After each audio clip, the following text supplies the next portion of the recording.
노동전선 교육위원회 정치 강좌를 시작하겠습니다. 오늘은 세계 및 국내 정세를 가지고 이건수 교육위원님께서 강의를 해주시겠습니다. 이건수 동지를 힘찬 박수와 함께 강의를 시작하도록 하겠습니다. 예, 시작하겠습니다. 국제정세부터 하는데요. 제가 파일을 두 개, 국제정세하고 국내 정세 두 개를 올렸는데요. 국제정세부터 좀 하면, 그러니까 그 2023년부터 그 세계 질서에서 특히 자본주의 세계 질서에서 굉장히 중대한 변화가 일어났다고 생각이 들고요. 지난 500년 동안 자본주의가 도입된 이래 주로 서방 제국주의에서 이 세상을 자본주의 세상을 이끌어오면서 이제 패권을 부렸죠. 그리고 특히 최근에는 이제 이어받은 게 이제 미국이 최강대국으로 헤게모니를 이어받았는데 지난 500년 동안의 이 근대적인 세계 질서가 상당히 좀 많이 바뀌고 있다라는 것이 느껴지고 있고요. 그래서 이것이 이제 다각화라고도 얘기하는데, 저 같은 경우는 좀 이걸 좀, 의미가 있다고 생각하고 있고, 뭐, 평가에 따라서는 뭐, 이게 단순히 패권이 승계되는 것에 불과한 거 아니냐 이런 분들도 있긴 한데 저는 그렇지 않다고 생각해서 세계 정세를 이런 시각에서 분석을 했습니다. 23년부터 시작된 세계 정세 주요 변동 사항을 쭉 보면요. 제1세계의 근대적 세계 지배 체제가 탄로나고 글로벌 사우스들이 이런 것들을 명확하게 자극하게 됐다고 생각이 들거든요. 특히 이제 우크라이나 전쟁이나 이런 걸 통해서 그들이 그 민주주의라는 것들이 얼마나 허구인지 나타나고 있고 우크라이나가 민주주의 보루라고 얘기하면서 전쟁을 지원하고 있지만 실제로 보여주는 모습은 종교도 탄압하고 그리고 그 러시아 언어도 못 쓰게 하고 그리고 뭐 지금 그 젤렌스키 같은 경우는 뭐 대통령이 아닌데 임기 끝났잖아요. 뭐 이런 하여튼 이런 체제를 민주주의로 축혀 세우면서 뒤에서 뭐 전쟁을 후원하고 있고 캐나다 같은 경우도 뭐 나치 친위대를 완전히 영웅 대접하고 그리고 서구 언론들도 우크라이나 전쟁이 터지기 전에는 아조프 연대 등에 대해서 네오나치라고 하면서 비판적이었는데 갑자기 태도가 돌변하면서 영웅 대접을 하고 있고 이런 모습들이 굉장히 가면이 벗겨진 거죠. 특히 이번에 작년 10월 달에 하마스가 알 아크사 작전을 펼친 이후에 이스라엘이 보여준 잔악하고 반인륜적인 모습을 미국과 유럽이 뒷배를 내주고 함으로써 이것들이 이제 적나라하게 드러나고 있고요. 그러니까 이런 걸 통해서 지금 현재 미국 유시에서 현재 세계 질서를 유지하고 있는 주체들이 어떤 모습인지를 잘 알게 됐다고 생각하고요. 그다음에 또 한 가지는 이런 헤게모니를 행사하던 미국과 나토들이 실제로는 얼마나 종이호랑인지에 대해서 명확하게 나타났다고 생각합니다. 그들이 엄청난 위력을 가지고 그들이 탄압하기 시작하면 꼼짝을 못할 수 있을 줄 알았는데 보니까 우크라이나 전쟁을 보니까 완전히 음, 러시아 하나도 당하지 못하고 있죠. 그러니까 미국과 나토와 어, 합쳐가지고 우크라이나를 8년 동안을 무장을 시킨 건데 어, 거의 뭐 지고 있잖아요. 이런 모습이라든가 그다음에 서방 주류 매체들이 우크라이나 전쟁에서 가짜 뉴스를 엄청 퍼뜨리고 그래서 정보 전쟁을 통해서 그 전 세계 여론을 호도하고 있는데 실제로는 그렇지 않다는 모습들이 점점점 드러나고 있고 그런 우크라이나는 점점 망해가고 있는데도 불구하고 계속 전쟁을 종용하는 모습 보면서 글로벌 사우스들이 이제 어, 서구 주류들의 줄 섰을 때 어떤 결과가 나타날지를 너무나 잘 알게 됐다는 거죠. 그리고 그다음에 국제 외교전에서도 집단 서방이 완전히 밀리고 있죠. 어, 뭐 특히 사우디가 굉장히 놀라운 모습들을 보여주고 있고요.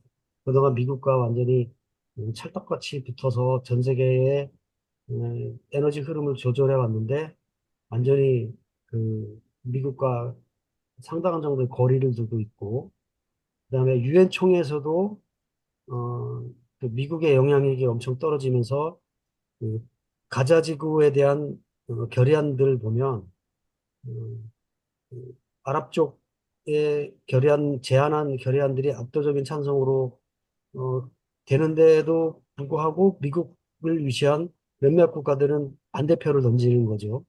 그런 모습들을 보면서 음, 그전과는 그전에는 이런 모습이 일어나기 힘들었는데 미국이 점점 소수로 몰리고 있다는 걸 외교적으로 보여주고 있고요. 그다음에 중국이 이란과 사우디를 화해시키고 시리아를 아랍연맹에 복귀시키고 하는 것들은 굉장히 그전에 보지 못한 중국의 외교력의 모습이었고 그다음에 러시아 같은 경우도 뭐 우크라이나 전쟁 이후 굉장히 고립될 줄 알았는데 오히려 서구 주류들 외에는 다른 나라들과 굉장히 오히려 관계가 좋아지고 특히 아프리카 같은 경우에서는 굉장한 환대를 받고 있죠.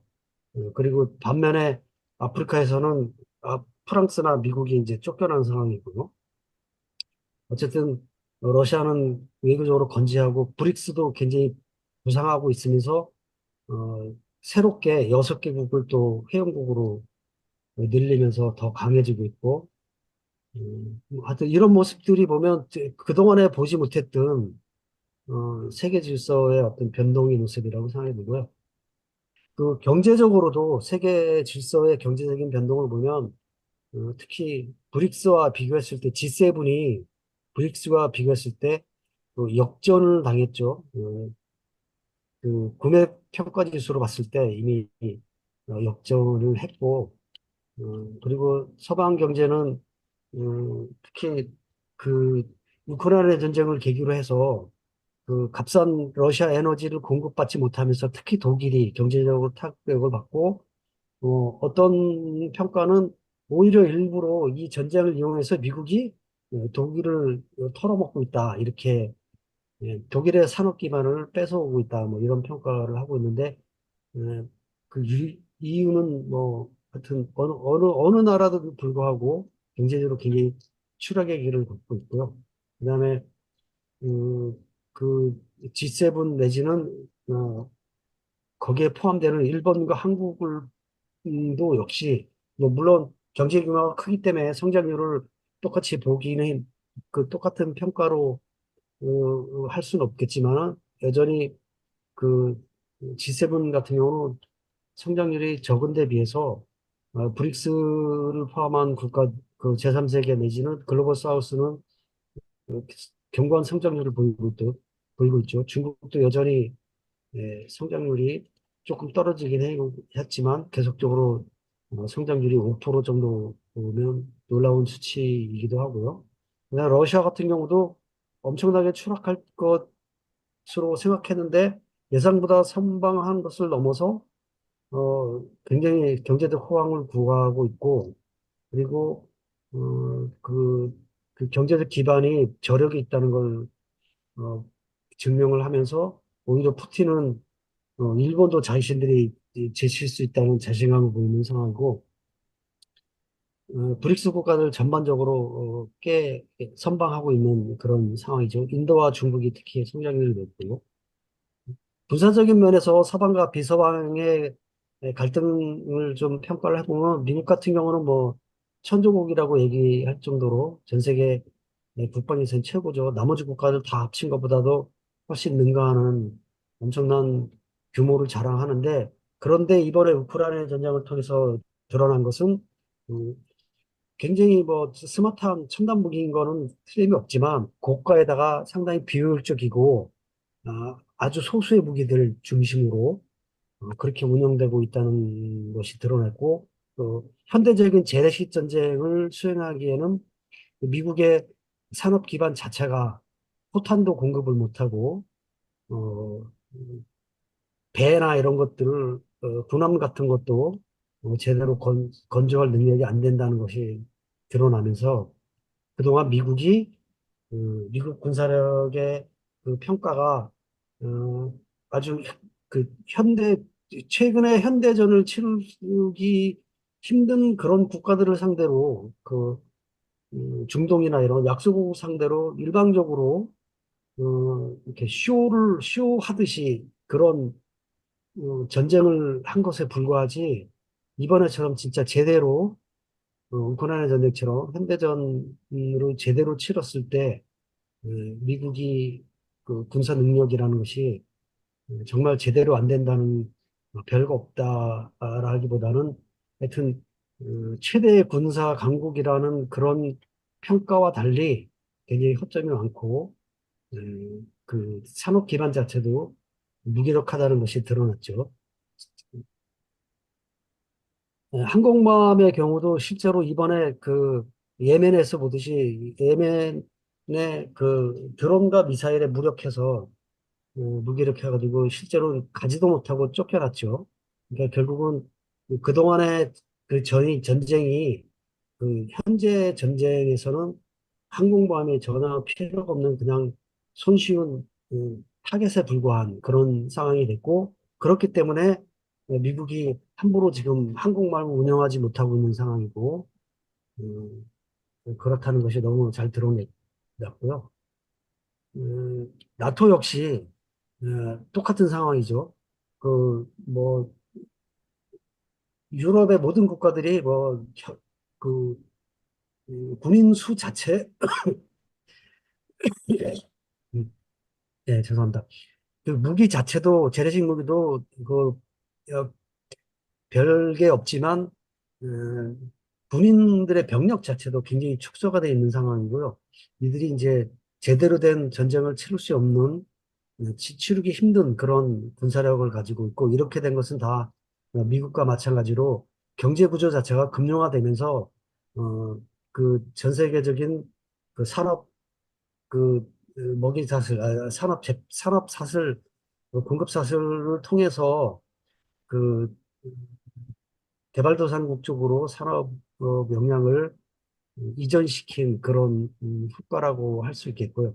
어쨌든 미국과 나토 같은 경우는 금융화되는 경제 구조 속에서 대규모 전쟁을 치르기 힘들다는 그런 것들이 증명됐고요. 그다음에 특히 좀 전에도 얘기했지만 미국과 나토의 군사력의 가장 취약성을 보여주는 게 후티를 상대로도 거의 전 세계 이름도 모를 정도로 예멘이라는 나라의 후티 세력과의 대결에서도 힘을 쓰지 못한다는 것이 드러났고 최근에는 또 후티가 미국의 MQ-9 리퍼 정찰기 있잖아요. 정찰 드론. 이걸 10번째 격추했더라고요. 이게 엄청나게 고가인데 아주 저렴한 드론과 미사일로 한 100대 1, 1000대 1 정도의 비용 대비 효과를 거두는 이런 모습을 보여주고 여전히 후티가 활발하게 활동하고 후티를 상대로 어쩌지 못하고 있다는 것이 미국의 군사력을 이게 얼마나 허약한지를 보여주고 있고요. 이런 모든 것들이 미국의 패권이 얼마나 정예호랑인지를 보여주고 있다고 생각하고요. 중국과의 경우도 어, 타이완을 두고 갈등을 벌이고 있으면서 중국을 가장 견제하고 있지만 지금 우크라이나 전쟁에 발이 묶여서 이제 제대로 집중을 못하고 있는 사이에 중국은 지금 굉장히 군사적으로도 분리하고 있죠. 그러니까 제일 도련사는 벌써 남중국해에서 돌파했고 선박 제조 능력도 미국 한 대를 건조할 동안 중국에서는 200대 정도 건조한다고 하니까 군함도 엄청나게 지금 양산하고 있고요.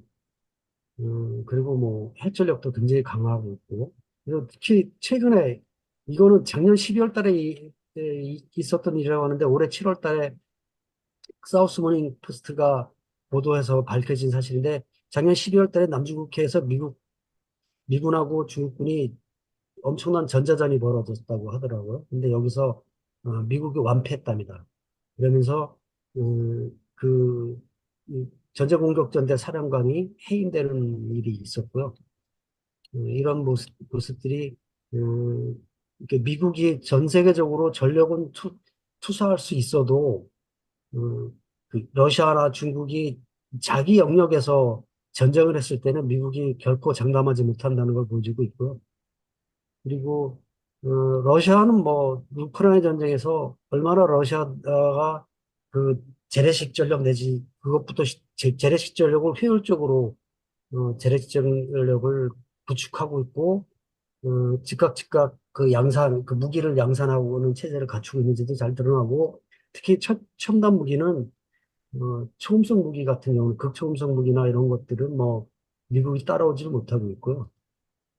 그렇고요. 팔레스타인 전쟁에서도 그 역시 그 이스라엘의 뒷배를 대주고 있지만 이스라엘이 지금 하마스를 제압하지 못하고 있고요.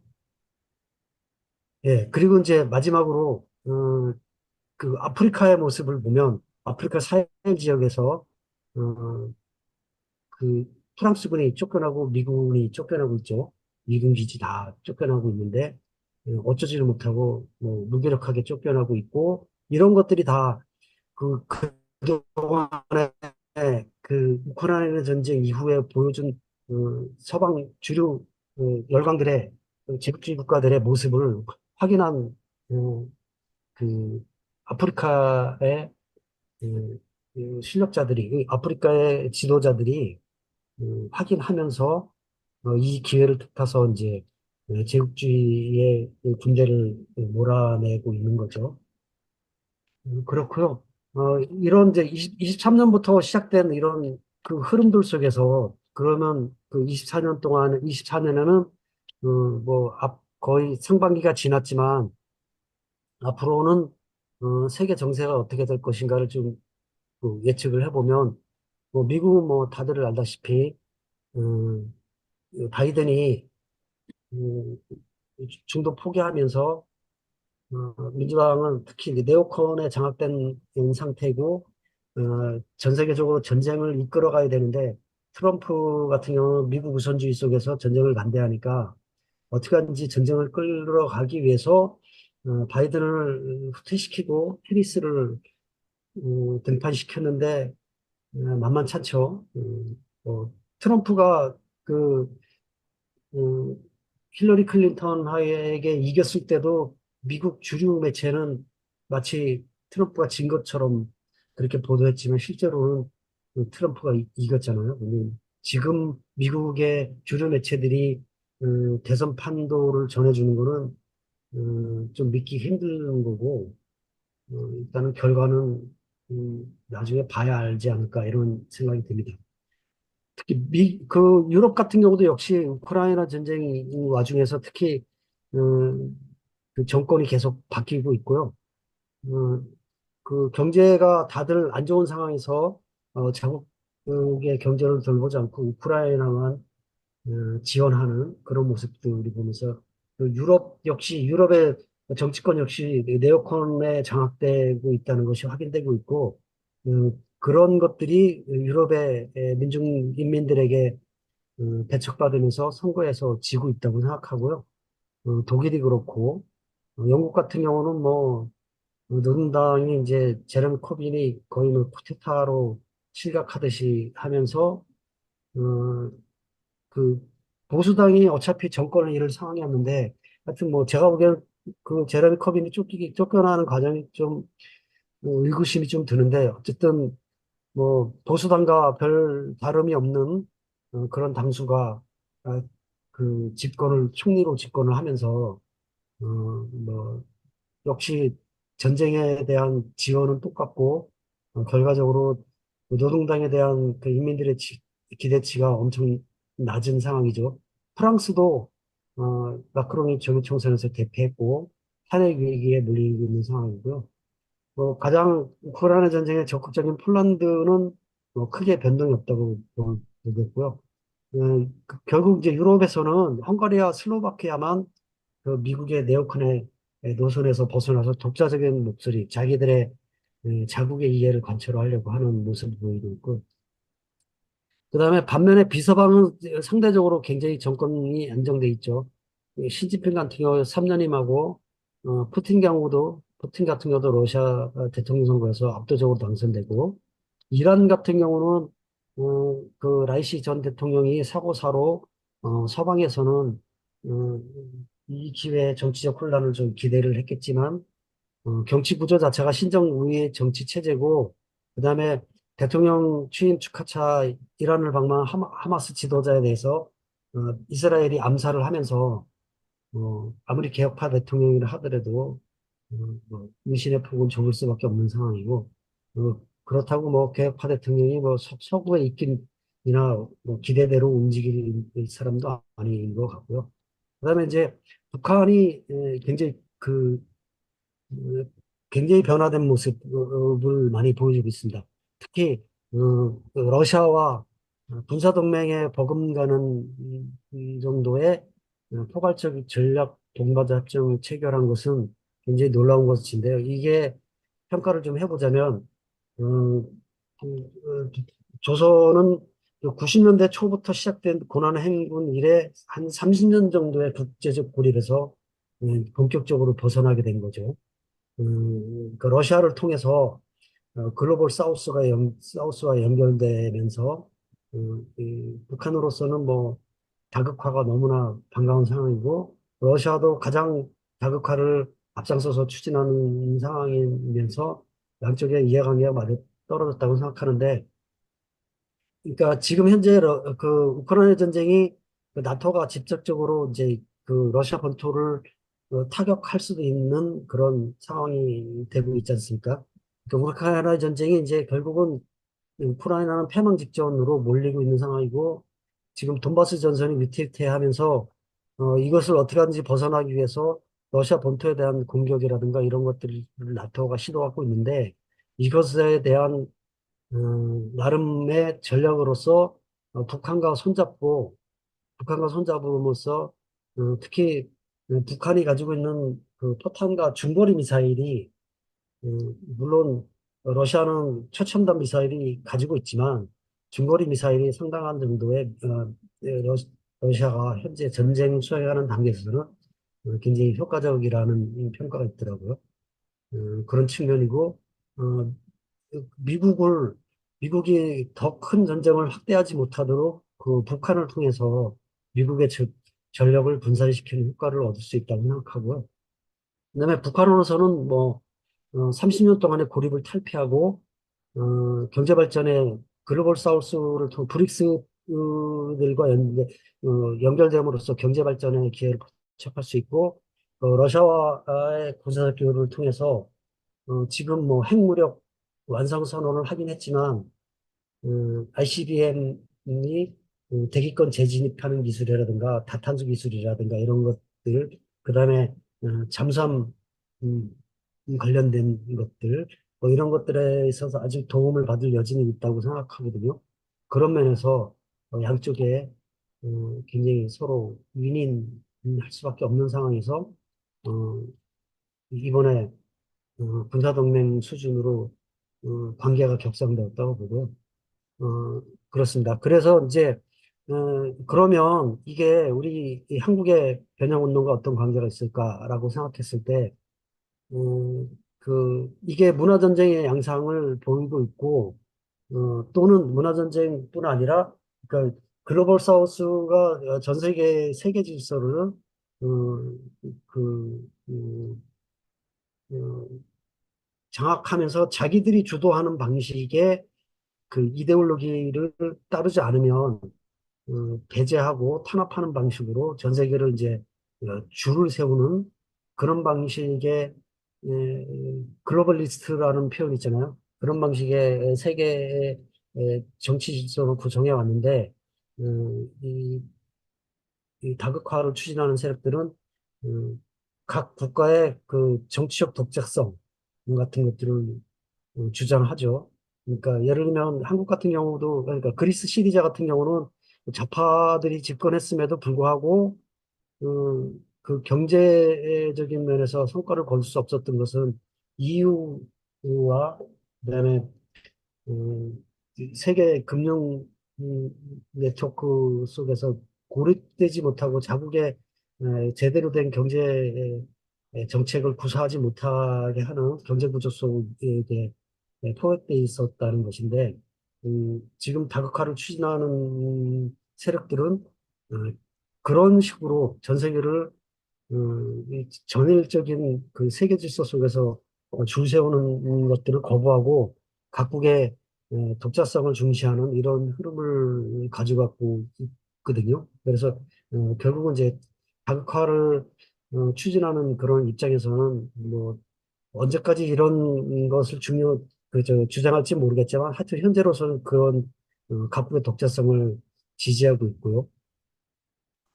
그래서 이런 방식으로 이 세계가 변화하고 있다는 것을 보여주고 있고, 어, 그래서 한국 변혁 운동에서는 입장에서 봤을 때는 그동안에 특히 이제 서구의 제국주의 국가들이 그 자본주의가 탄생한 이래로 실제로는 초기 자본주의의 본원적 축적 자체도 그 시기에 식민지 수탈에 힘입은 바 있다고 생각하거든요. 그러니까 자본주의는 제국주의와 시작부터 뭐, 같이 해왔다고 하는데, 어, 그, 포르투갈, 스페인, 네덜란드, 영국, 미국으로 이어지는 그런 그 제국주의의 패권의 역사가 특히 서세동점의 역사가 이번에 끝나는 것이 아닌가 이런 기대를 해볼 수 있는 그런 의미가 있다고 생각합니다. 그 강내희 교수님 같은 경우는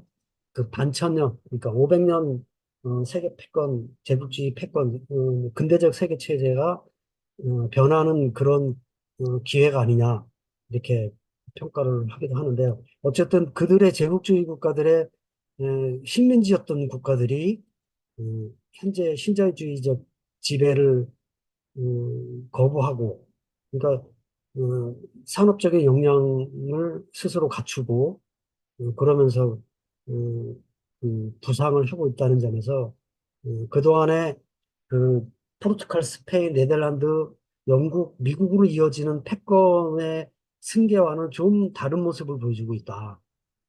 이런 측면에서 뭔가 우리도 좀 예민하게 촉수를 세우고 세계 정세를 봐야 될 것 같고요. 이에 반해서 국내 정세를 좀 보면 양당제 속에서 그 한국의 주류 정치 세력들은 여기에 대해서 별 관심이 없죠.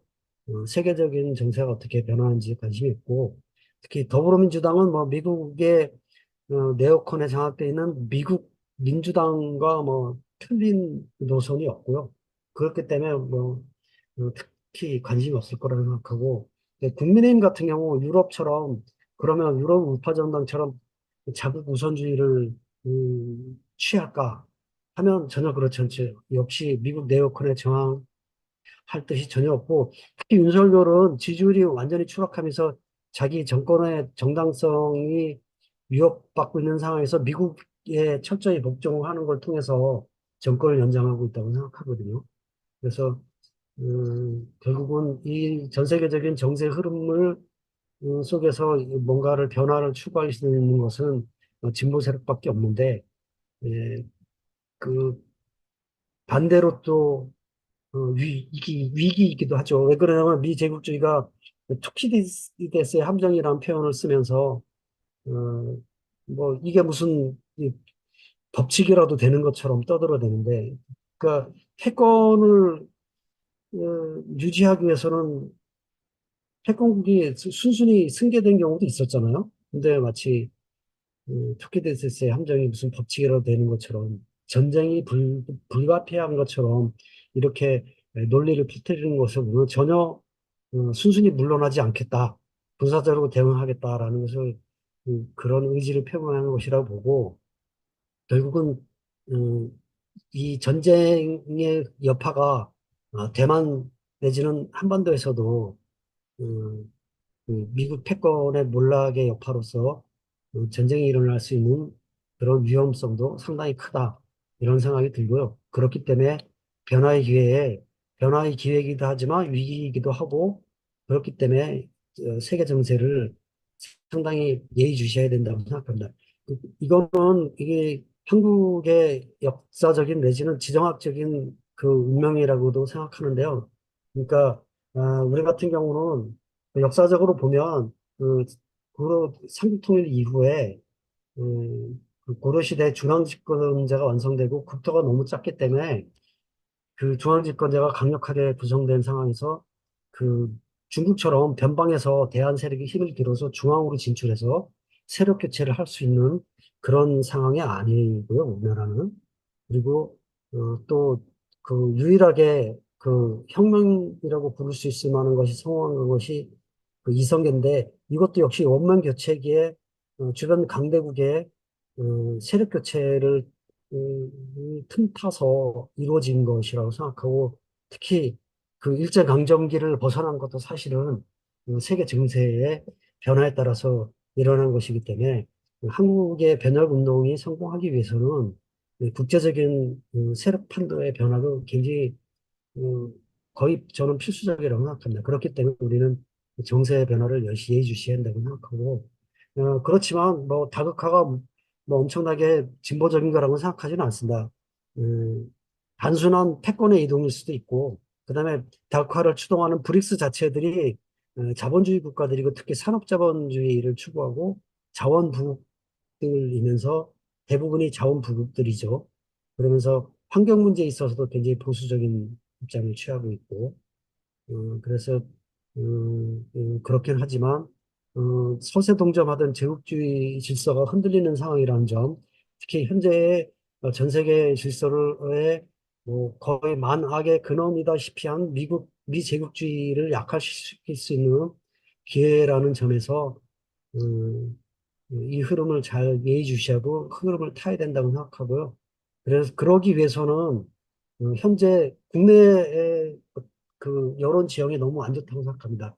그 정보 전쟁의 그 서구 주류 매체가 벌이고 있는 정보 전쟁에 포함돼서 호남증과 러서포비아가 너무 심하고 그래서 그 우크라이나 전쟁 자체도 그 가짜 뉴스에 오염돼 가지고 특히 활동가들도 우크라이나 전쟁에 대한 입장이 뭐 혼란스러운 경우도 많은데 특히 활동가들이 그 그 서구 주류 매체 인지전에 대항해서 전 세계의 그 뉴스 흐름을 대중들에게 정확하게 알리는 것부터 우리가 음, 좀 신경을 써야 되지 않겠나 이런 생각을 좀 하고요. 국제 정세는 여기까지 하고요. 국내 정세 이어서 하겠습니다. 잠깐만요. 제가 이걸 아직 문서를 안 해놓아서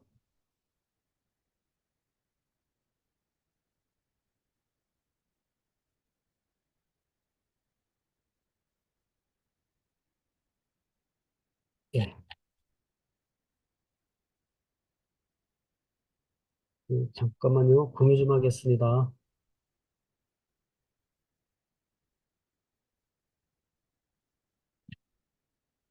그 두 번째 문서 아직 공유 안 됐죠? 됐나요? 공유? 아, 공유되고 아직 있나요? 공유 안 됐습니다. 안 됐어요? 네. 예, 일단 기존 것을 공유 해제를 누르시고 예. 다시 공유 중지 누르고, 공유를 예. 예, 예, 예, 예. 다시 화면 공유 다시 들어가시면 됩니다. 음, 어,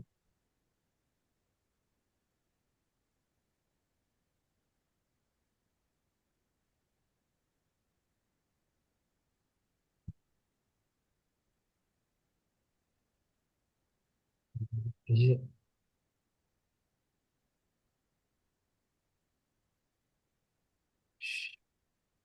예, 됐네요. 됐습니다. 예. 국내 정세는, 제가 이제 노동자 신문에 쓴 논평을 좀 이렇게 요약했는데요. 시기별로 좀 요약해서, 다시 구성을 했거든요. 그러니까 일단 총선부터 시작하면 총선의 의미에 대해서 뭐 국민의힘의 참패에 대해서들 이렇게 너무 부각한데 제가 보기에는 참패했다고 생각하지 않고 거의 뭐 현상 유지했다 이렇게 생각합니다. 어, 민주당도 그렇고요. 민주당은 오히려 조금 줄었죠. 그렇지만 워낙 뭐 지난번 선거에 비교해서 국민의힘이 참패였기 때문에 그 이번 선거 말고 지난번 선거요. 참패했고 그것과 비슷한 성적을 얻었으니까 역시 참패이긴 하죠. 그렇지만은 결과적으로 보면 그 108석이나 되고 개헌 저지선을 확보했고 또 마찬가지로 그 윤석열의 탄핵도 저지하는 그런 효과를 거뒀죠. 그래서 국민의힘 같은 경우는 건재하다고 생각하고요. 어, 반대로 진보정당이 완전히 참패했죠. 뭐 더 얘기할 필요는 없는 것 같고요. 진보당만 겨우 뭐 민주당과 연합하면서 의석 3개를 얻으는데 그쳤고요. 그래서 결론적으로, 진보 진영은 이제, 원내에 진보적 의제를, 투사할 수 있는 수단이 이게 없게 됐고요. 민주당 같은 경우도 그동안 진보적 의제를, 그 원내에 실어 나르던 그런 사람들이 거의 다, 낙선한 것으로 알고 있거든요. 그래서 이번 국회는 어느 때보다 보수적인 국회가 될 것이라고 생각하고, 그동안 원내 전략을 구사했던 진보정당들은 이제 뭐 노동당이야 뭐 그동안 원래 계속 원내 정당으로서 활동을 해왔지만 이 원내 전략에 대해서 심각하게 고민해야 될 그리고 원외 전략을 어떻게 구사해야 될지에 대해서 심각하게 고민할 상황인 것 같고요.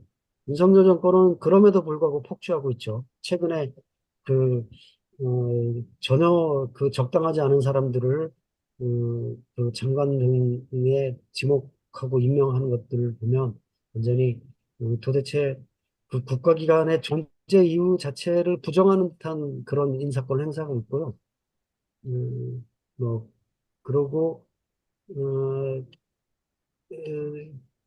이런 것들을 보면 공통적인 모습이 이제 기득권을 보호하기 위한 그런 측면에서 이런 기득권을 보호하기 위해서 그 감세 조치뿐 아니라 이런 인사권에서도 특히 국회에서도 보면 양국관리법이라든가 뭐 간호법, 노란봉투법, 그다음에 방송법, 쌍특검법, 세상행정특검법 이런 것들이 다 전세자기특별법 이런 것들을 보면 거의 기득권자들을 대변하는 그런 활동들을 하고 있고 그런 측면에서 보면 형식적인 민주주의조차도 버리고 있는 그런 모습이라고 생각하고 있거든요.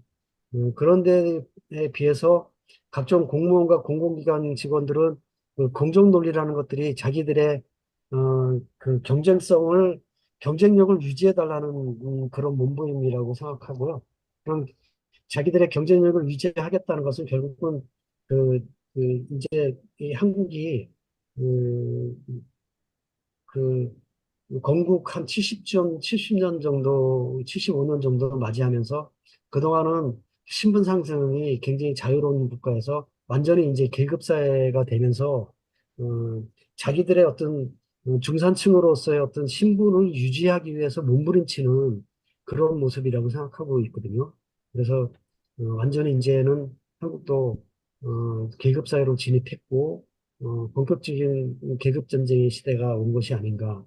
이런 생각을 하고 있고, 결국은 이 사회에 제대로 된 진짜 공정성을 위해서는 희망은 이제 노동운동과 민주운동 진영에 있다고 생각하고요. 그런 모습들을 최근에 보여오고 있고, 이제 최근에 그 윤석열 대통령 지지율 20%로 추락하고 있는 거는 뭐 우리가 추석 전후에서 확인할 수 있는데, 문제는 그 총선 그 평가에서 보듯이 탄핵도 할 수 없고 아무것도 할 수 없다는 겁니다. 이대로 이 정권은 끝날 때까지 갈 수밖에 없다는 상황이죠. 엄청난 대중투쟁을 통해서 끌어내리지 않는 한 할 수 없는 상황이고, 그거는 민주당이 탄핵 내지는 투쟁할 생각이 없기 때문이죠. 왜냐하면 이대로 두면 그 계속 죽수면 자기들한테는 뭐 내년에 지방선거에서 승리하고 대선에도 승리할 수 있는데 굳이 싸울 이유가 없죠.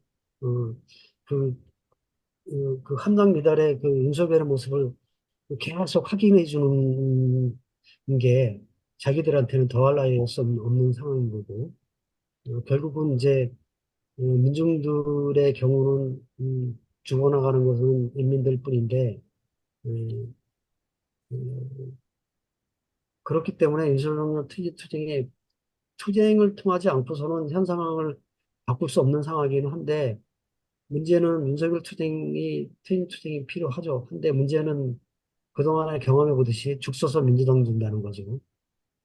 그, 이거를 어떻게 할 것인가에 문제가 있다고 생각합니다.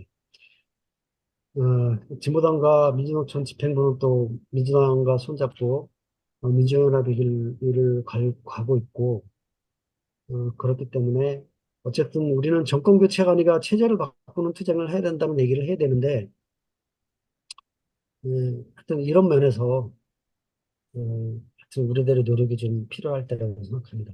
그리고 남북 관계를 좀 보면요.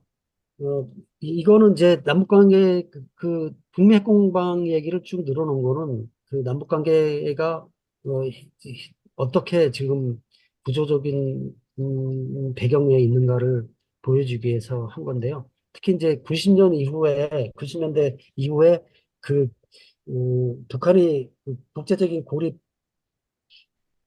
되면서 소련 해체 이후에 국제적인 고립이 되면서 벌어진 상황부터 시작해야 된다고 생각합니다. 그러니까 그 동서냉전이 해체된 결과, 그러니까 조선, 중국, 러시아, 소련이죠. 조중수의 북방 삼각은 해체돼 버렸죠. 그 한국과 러시아가 수교하고 한중 수교하고 그런데 비해서 북한과 북한과 미국은 수교하지 않고 여전히 적대적인 관계이면서 고립에 빠지고 중국은 미국의 하이 파트너라고 할 수 있는 행동을 보여주면서 오히려 북한을 흡수하려는 모습을 보여주고 위협하고 있고 러시아는 뭐 자기가 바빴고 그다음에 미국과의 관계를 잘 풀어 나가려고 노력했던 상황이었기 때문에 그 조선의 고립감은 뭐 어마어마했었던 거죠. 그런 상황에서 핵무기를 통해서 이 위기를 벗어나려고 했던 것이 있다고 생각하거든요. 재래식 전략이 점차 벌어지는데 이것을 어떻게 극복할 것인가 했을 때 결국은 핵무기밖에 없었던 것이요. 그래서 이제 북미 핵공방이 벌어졌다고 생각하고 북미 핵공방 일지는 뭐 쭉 보시면 알겠지만 결국은 미국이 오락가락하는 정책 속에서 그 속에서 북한은 미국과의 화해를 통해서 벗어나려고 했지만 결과적으로 지금 와서 보면 그 미국의 오락가락하는 정책 때문에 에, 한반도 비핵화는 물 건너가고 북한은 이제 핵무력 완성 선언을 하게 되는 그런 지경까지 오게 된 거죠.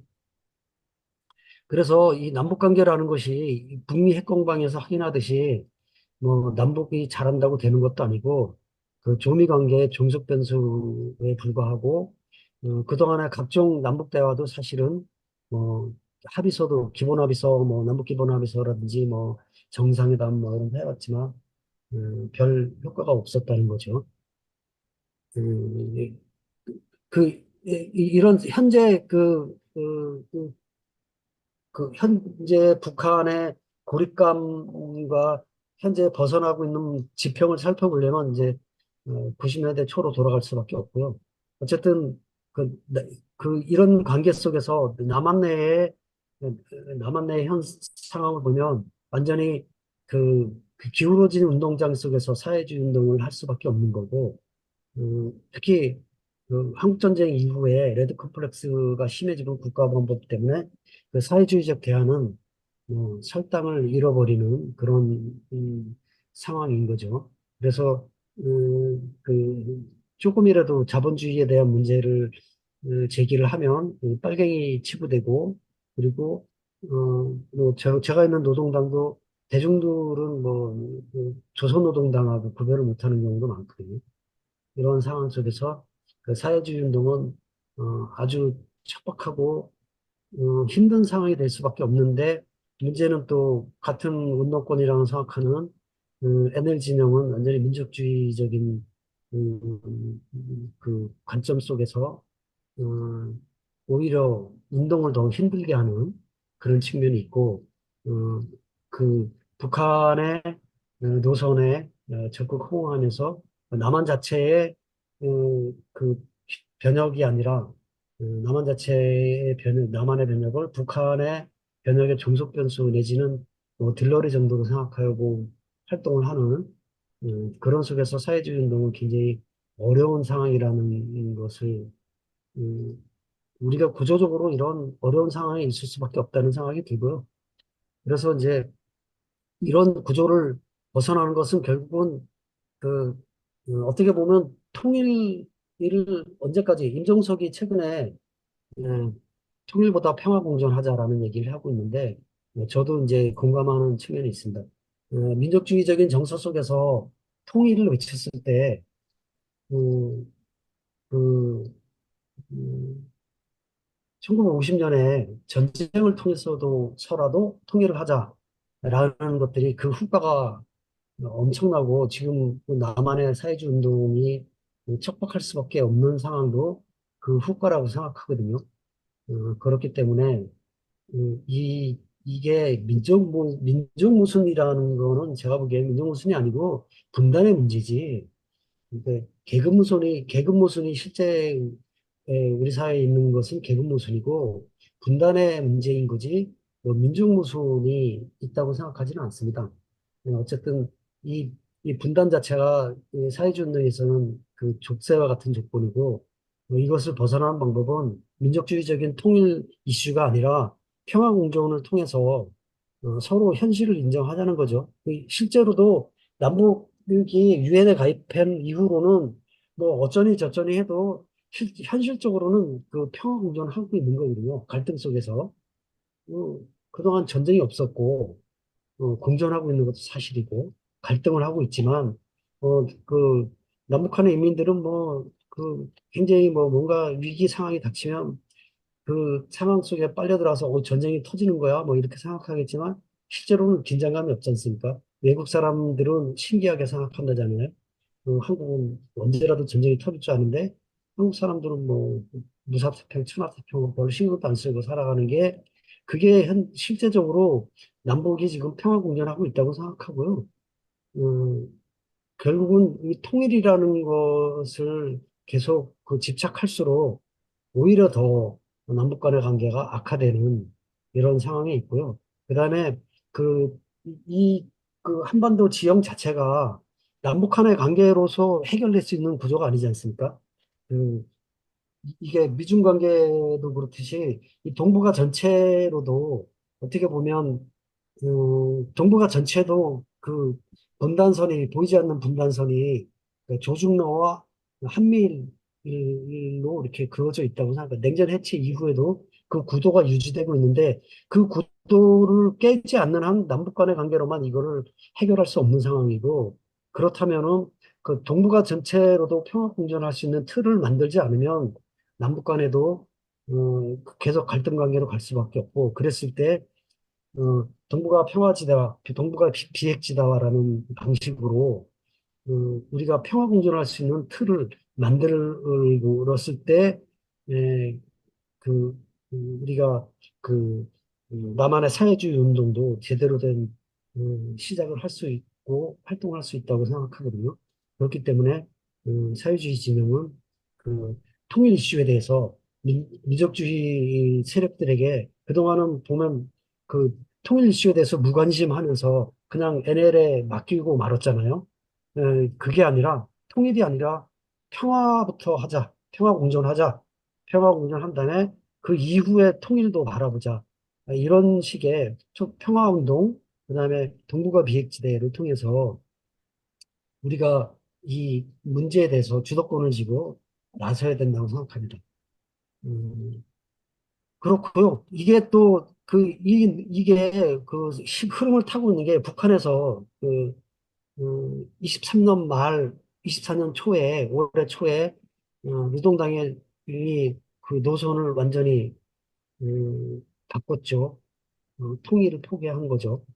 이미 노동당 규약에도 그렇고, 노동당 헌법에도 통일이니 뭐 이런 것들이 많이 없어지긴 했는데, 보면, 어, 민족 간의 관계가 아니라 남북 간의 관계를요, 남북 관계를 적대적인 두 국가 관계, 전쟁 중에 있는 두 교전국 관계라고 못 박았거든요. 그리고 이것을 법제화하고 있고, 실제로 최근에, 그러니까 다음 10월 7일인가, 그 최고인민회의를 한다고 하는데, 거기에서 이제 그 헌법도 개정하면서 영토 조항이라든가 통일 조항을 아마 삭제할 것으로 그렇게 예상이 되고 있고요. 그러니까 이게 어, 이 전략적인 전환이냐 전술적인 변화냐에 대한 논쟁이 있겠지만 그렇게 완전히 전술적으로 이렇게 가볍게 볼 수 있는 그 노선의 변화는 아니다라는 생각이 들고요. 쭉 보면 그러면서도 약간 좀 그 여지가 있는 게 최근 그 언론 보도에 의하면 예, 쭉 내려가서요. 임종석 얘기는 이제 그거를 이제 환기시키는 의미가 좀 있다고 생각하고요. 그런데 그 적대적 두 국가론에 대해서 좀 자세히 살펴볼 만한 게 뭐냐면 이게 평화공존이 아니라는 점에서 좀 문제가 있고요. 그러니까 어떻게 보면 적화 통일론과 크게 다르지 않는 것도 있습니다. 왜냐하면 그 김정은의 발언을 보면 전쟁이라는 선택을 할 어떤 이유도 없으며 따라서 일방적으로 결행할 의도도 없지만 일단 전쟁이 우리 앞에 현실로 다가오면 절대로 피하는 노력을 하지 않을 것이다. 그다음에 조선반도에서 전쟁이 일어나는 경우에는 대한민국 완전히 점령, 평정, 수복하고 공화국 영역에 편입하겠다라는 건데 결국은 어떻게 보면 통일을 포기한 것은 아니거든요. 포기하겠다는 선언을 한 적도 없고 적대적 두 국가론이 적화 통일론하고 뭐 크게 다른 건가?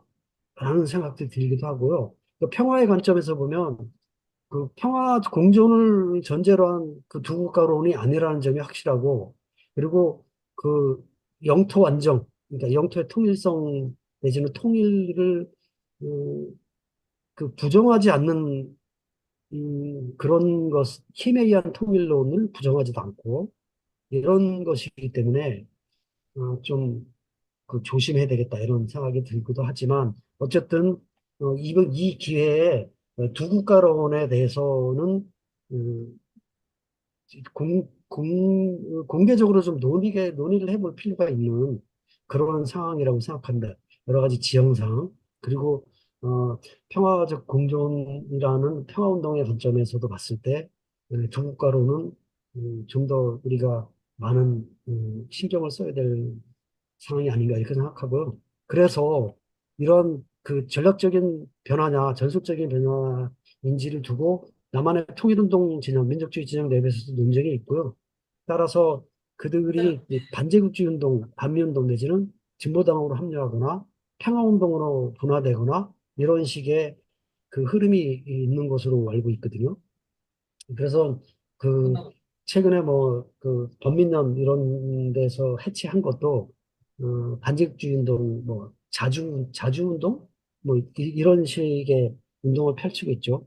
그래서 그런 쪽은 아마도 전술적 변화다 이렇게 생각하고 통일 운동은 당장 내걸지는 않지만 자주운동 내지는 반제국주의 운동을 하다가 북한이 다시 통일을 내걸면 다시 또 그 운동을 하겠다는 그런 생각도 있는 것 같고요.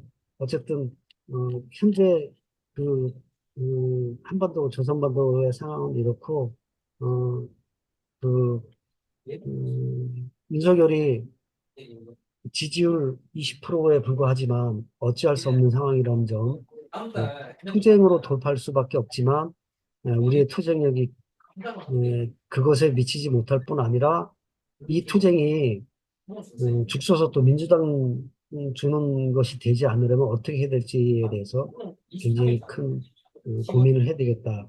이런 생각이 됩니다. 네, 이상으로 발제를 마치겠습니다.